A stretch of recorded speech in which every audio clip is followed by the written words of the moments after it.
Please help me welcome Adriane Berg. How many of you feel so much younger than you thought you would at your age? Hands up. I want to see that. Look around. How many people occasionally feel like they're getting older and they get that little pinch and they say, oh, I'm having a senior moment? And how many people have both at the same time?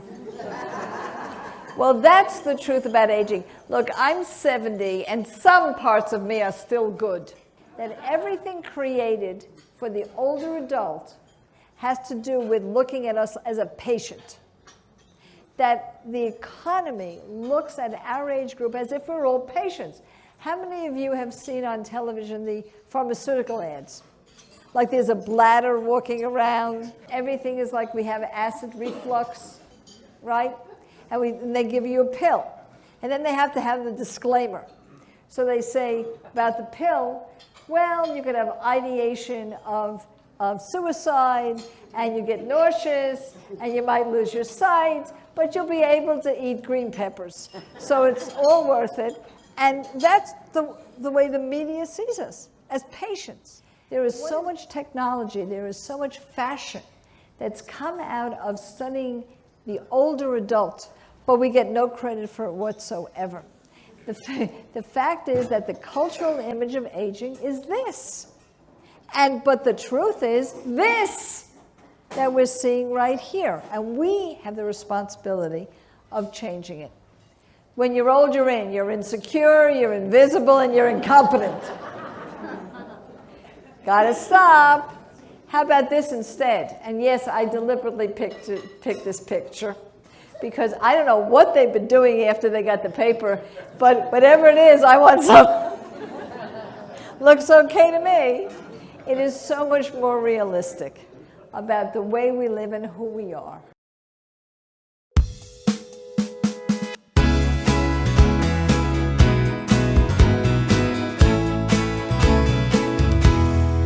You wrote a fabulous blog about finding your bliss.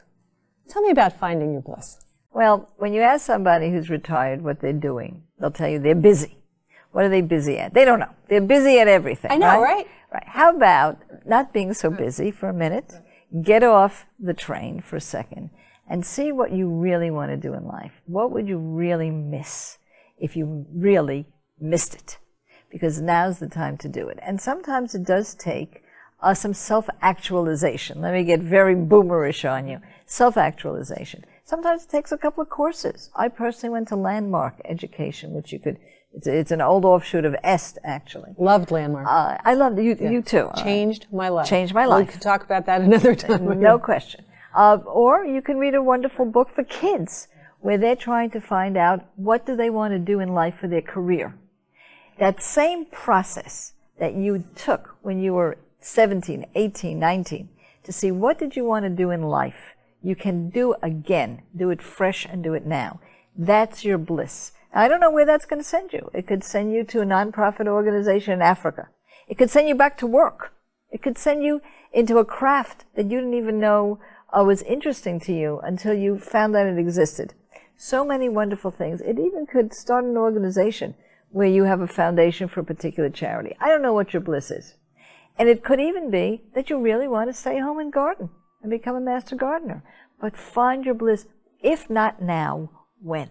Well, and I think also an interesting aspect of it is, for example, I'm so programmed to be productive.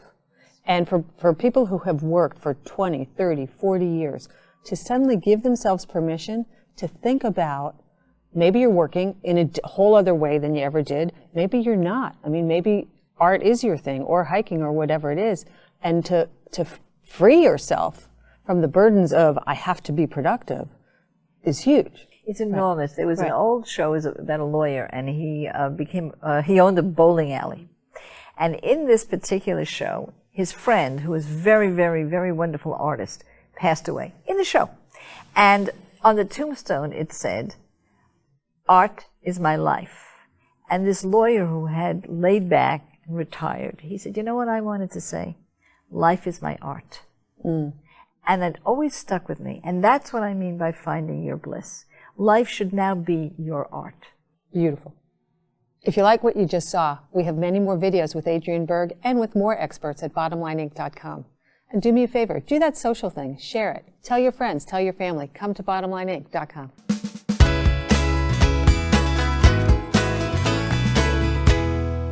So in my opinion, we are in a state of flux with regard to the U.S. and how we are viewing aging and the aging market. And it's a very good transition I think we're making. I'll give you 2 reasons why this is at a tipping point right now. If I had been asked that question just a few years ago, 3 to 5 years ago, I would have said that we are a forgotten market, that the elder market is marginalized, that they only see us as patients, and we only get sold pills and mobility devices. Things have changed enormously. Now, in 2008, I wrote a book on money and aging, how not to go broke at 102. And it was the first time that I had the privilege of meeting with other geroscientists. And at that time, they said that about 7% of your aging had to do with non-genetics. So most of your aging had to do with genetics. And I explained to you I had the genetics of a fruit fly, so I was really listening to this. Well, now in 2023, it's exactly flipped. Only about 7% of how long and how healthy you're going to live has to do with your genetics. Imagine this. It has to do with your lifestyle and who you are, which means that we are in the US and certainly in the UK, because I studied that too, living longer, healthier. What does it mean? It means it's an expanded market and we're being looked at very, very differently. Now, what I do want to bring out, though, is the invisible market. And those are people over the age of 75. Over the age of 75. Yeah, there she is dancing and singing, right? Yeah, me too. So here's the point.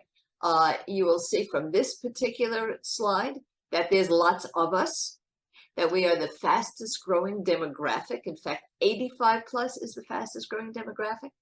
Geroscientists say that we actually have a normal, realistic potential for living to up to 115. And it's happening. Age reversal and age maintenance is here. And so are the products that bring that to us, the biomarkers, the nutraceuticals, the exercises, the nutrition. So one of the reasons that we are a new market is we are not just longevity, but healthy longevity or health span. Secondarily, travel. Around that same time that I wrote the book, the AARP said that the one thing that retirees want to do is travel, but then they don't. They say it's what they want to do, and then they don't. Well, years later, post-COVID, they do. We are the market that is bolstering the entire travel industry worldwide. At this point, I've been to 103 countries. And because I work with the UN, spoken with many, many ministries of tourism and places that you would not believe are really stepping up to the plate for what they call the boomer consumer or the mature tourist. And you hear words like soft adventure everywhere because that's what's happening. We are curious. We are healthy enough to travel. And of course, those with mobility issues have secondary ways to do it. So long story short, the entire markets are in shift with regard to our demographic in the USA. And if you see the second slide, you will see we spend almost all of our discretionary income.